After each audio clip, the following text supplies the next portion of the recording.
네, 프로의 시선으로 왔습니다. 오늘 장 어디에 무게중심을 두는 게 맞을까요? 반도체 살아났나? 코스닥 키 맞추기 가나? 지수는 꺾였나? 계속되는 이 변동성 아래 두 분의 답을 들어보겠습니다. 이권희 위즈웨이브 대표, 김종효 알파경제 이사입니다. 두 분 어서 오세요.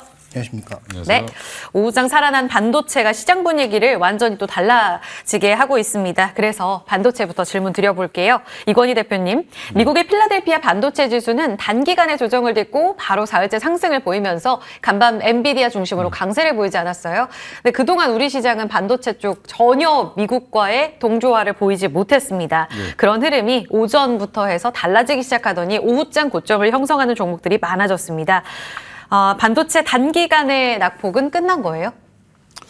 일단 단기간의 낙폭이 아니라 반도체는 여전히 계속 분위기가 좋았죠. 미국도 계속 좋았고. 우리는 여기에 편승하지 못했던 게 사실이잖아요. 그런데 이제 우리나라가 안 좋았던 이유를 보면 네. 그 사이에 이제 간섭이 많았죠. 뭐 저PBR 관련된 뭐 새로운 주가, 테마, 새로운 시장에. 테마, 큰 테마가 들어오면서 그쪽으로 수급이 일부 쏠릴 수밖에 없었고. 또 하나 지금 현대차가 이제 뭐 인도 법인 상장부터 시작해서 도요다의 지금 문제 이런 것까지 같이 터지면서 현대차 그룹 쪽으로 급격하게 이제 저평가가 해소되는 국면, 밸류를 다시 그러니까 저 PBR의 저 퍼의 실적도 좋고 경쟁사도 지금 뭐 문제가 생기고 그러니까 이제 현대차로 이제 외국인들이 급하게 선회를 했죠. 그러니까 이제 이러면서 사실은 삼성전자랑 하이닉스가 오랫동안 좀 쉬었습니다. 올해라고 해봐야 한 일주일 이상 쉰 거죠. 한 2주 가까이 쉬었는데. 근데 오늘 하이닉스가 지금 언제부터 올라왔냐면 낮 12시부터 올라왔습니다. 그러면 하이닉스로의 다시 쏠림, 이거는 결국에는 엔비디아의 주가가 계속 지금 우상향하고 있고 결국엔 필라델피아 반도체 지수라고 하지만 엔비디아랑 AMD가 지금 끌고 가는 시장이거든요. 그쪽은 결국엔. 엔비디아, AMD, 뭐 브로드컴, 그 외에 이제 뭐 디자인 회사들 끌고 가는데 거기 관련돼서 지금 하이닉스가 따라가는 모습을 좀 보이고 있다라고 보시면 될 것 같고요. 일단은 저 PBR 관련된 대형주들의 1차 상승은 일단락 됐다라고 지금 보고 외국인들이 하이닉스 쪽으로 좀 몰리는 게 아닌가 생각을 하고 있고 그럼 관련해서 하이닉스를 따라다니는 애들이 가장 대표적인 뭐 한미반도체 올라오고 있죠. 그리고 이제 이수페타시스도 올라오고 있고 그 외에 이제 보면 좀 가벼운 종목이었던 어보브 반도체가 이제 마이너스 굉장히 컸다가 플러스로 전환이 되고 제우스도 오늘 마이너스 한 5, 6%에 시작했는데 지금 뭐 플러스권으로 전환돼 있죠. 그러니까 이렇게 지금 수급이 굉장히 빨리 이동하는 장인데 결국에는 형님이 가니까 따라가는 형태라고 보시면 될 것 같고요. 하이닉스 쪽으로 자금이 몰리면서 하이닉스가 플러스 나니까 나머지 종목들이 반응을 좀 보이는 거고 가벼운 그동안 이제 그러면 뭐 GST나 샘CNS 같은 애들은 왜 이렇게 급하게 올라오냐? 그 다른 애들보다 안 올랐었죠. 제일 늦게 출발한 아이들입니다. 그러니까 종목들입니다. 보면 거의 횡보하고 있다가 최근에 좀 올라오고 있는데 이제 좀 주목받기 시작했다가 꺾이면서 좀 쉬었는데 이걸 이제 한꺼번에 반영하기 때문에 그렇다고 보시면 되고 심지어 고점 논란이었던 제주 반도체까지 지금 다시 또 플러스권으로 전환을 했기 때문에 그 얘기는 여전히 반도체에 대한 심리는 강하다라고 보시면 될 것 같고요. 다른 쪽이 약해지면서 원래 좋았던 대로 다시 돌아오는 회귀하는 과정이다라고 보시면 될 것 같습니다. 원래도 좋았다. 1월 22일까지 하이닉스가 고점을 형성하고 이때 한 2주가량 좀 쉬어가는 모습이 나타났는데 계속되는 이 AI 테마 그리고 엔비디아를 위시한 이 반도체 랠리는 살아있었음을 확인해 봤을 때 여기에 좀 현상하는 움직임이다. 그러면 김종효 이사께 다음 질문 드립니다. 그럼 반도체 이제 단기적으로 쉬었던 부분 뒤따라가게 된다면 신고가 랠리도 계속해서 이어지는 건가? 지금 보니까 제주 반도체가 쉬었다가 다들 뭐 네오셈이라든지 오프데치 테크놀로지 반도체 종목들 중소형 안에서 2시 구간의 고점을 만들어내고 탄력 떨어지는가 싶었거든요. 다시 또 힘을 내고 있습니다. 이제 계속 달리기만 하면 되는 건가요? 지금 뭐 대형주 SK하이닉스나 뭐 삼성전자에 대해서는 여전히 긍정적인 의견이지만 그렇게 좋은 종목군들이 고점에서 30%씩 조정받을 리가 없죠. 그러니까 여러 번 언급드렸지만 기존의 가전제품 MCU 만들다가 갑자기 뭐 엔비디아가 이렇게 뛰어 올라가면서 뭐 온디바이스 AI니 뭐니 열심히 떠들고 있지만 애플의 지금 VR도 생각보다 별로 갤럭시 S24도 생각보다 AI 능력은 별로 그러니까 초반 흥행 분위기가 아니라고 보시는 거예요? 연속성이 좀 떨어져요? 폭발적인 분위기가 아니고 네네. 애플의 VR 기기는 메타의 그 기기보다 못하다라는 것이 거의 전반적인 평가하고요.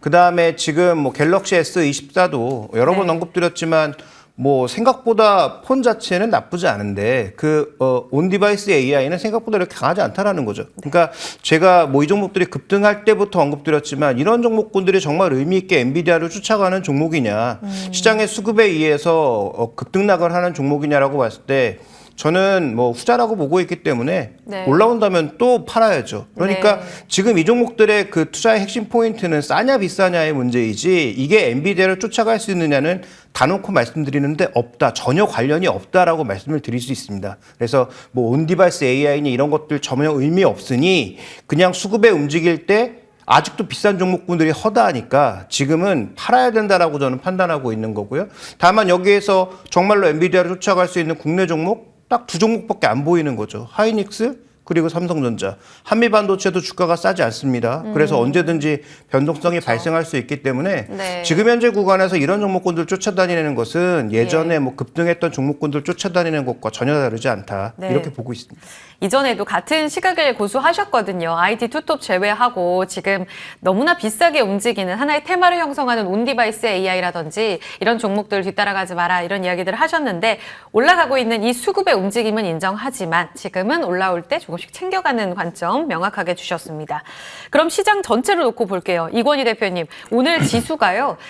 하락으로 출발하면서 이틀째 쉬어갑니다. 저 PBR주들도 좀 쉬어가는 움직임 속에 장중 변동성이 꽤 커요. 낙폭 줄여가면서 1시 구간에 2,584선까지 낙폭을 줄였다가 다시금 2시 구간, 1시간 동안에 훅 떨어지면서 2,560선까지 내려가기도 했습니다. 미 국채금리 올라온다고 하죠. 오전, 오후 변동성 이렇게 크죠. 이제 연휴 있죠. 이 변동성의 대응 전략은 어떻게 가져갈까요? 그러니까 2,600을 한번 강하게 돌파를 했죠. 지난주에. 네. 그러면서 사실은 기대감이 굉장히 커졌는데 항상 기대가 클 때 그 기대감을 받쳐줄 수 있는 숫자가 있느냐. 근데 사실은 그 올라온 이유가 보면 현대기아의 저평가 해소 정도 그리고 나머지 보면 저 PBR 관련된 종목들, 저 바닥에 있었던 대형주들이 네. 올라오면서 코스피 200 안에 있는 종목들이 많이 올라왔죠. 올라오면서 사실은 외국인들이 선물을 강하게 샀는데 바로 월요일 날 되팔았습니다. 그 얘기는 무슨 말이냐면 아직 우리나라 체력은 2,600을 넘어가기 좀 어렵다라고 보고 있는 거고요.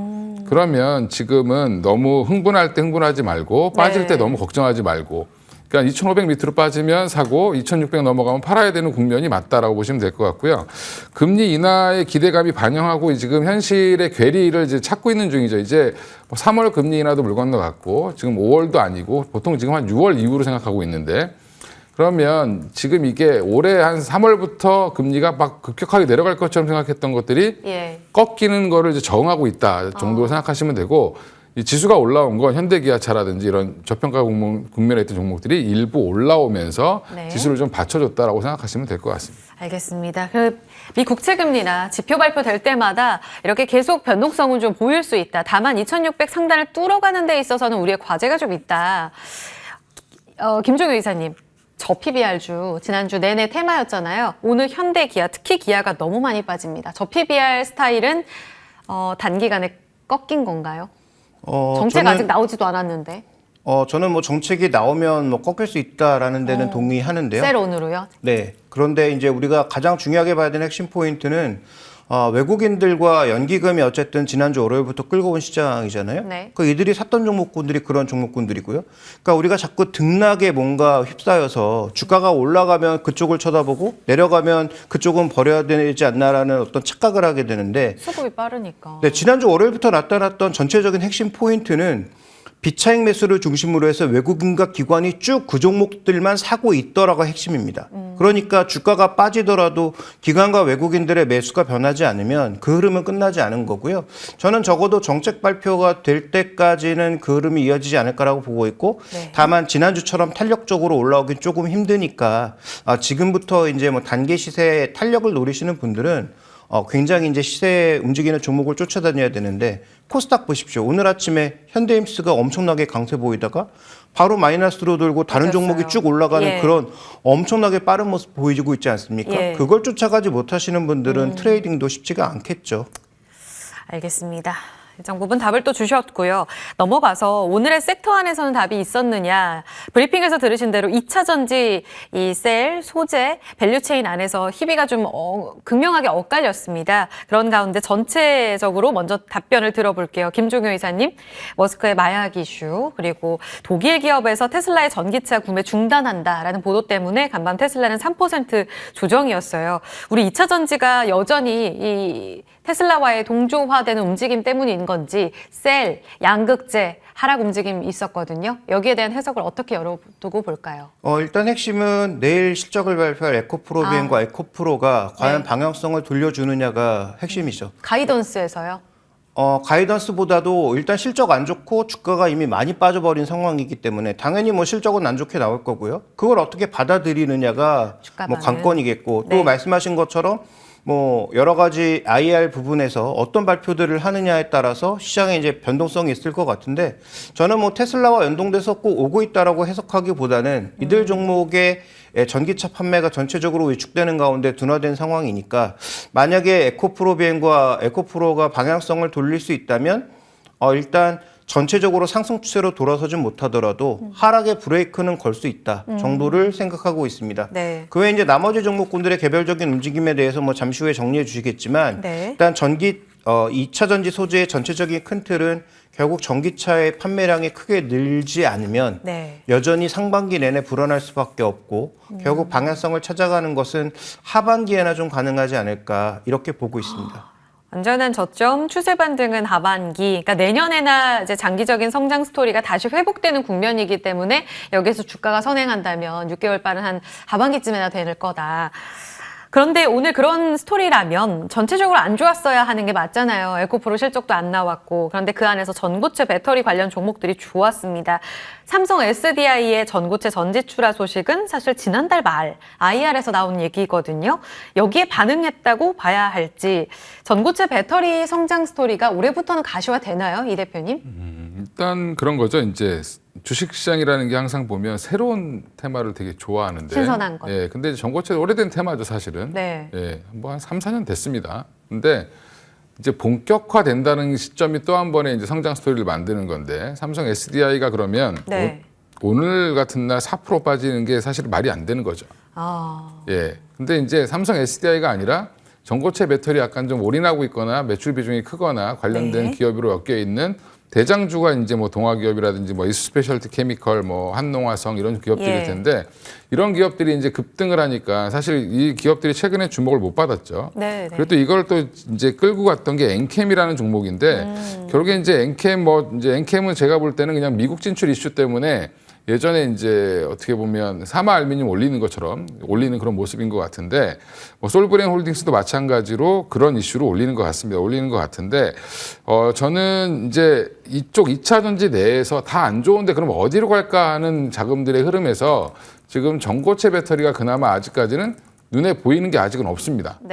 기대감이 더 큰 거죠, 지금. 그럼 이럴 때 먼저 선제적으로 투자를 하는 게 그리고 주가도 조정을 좀 많이 받았죠, 최근에.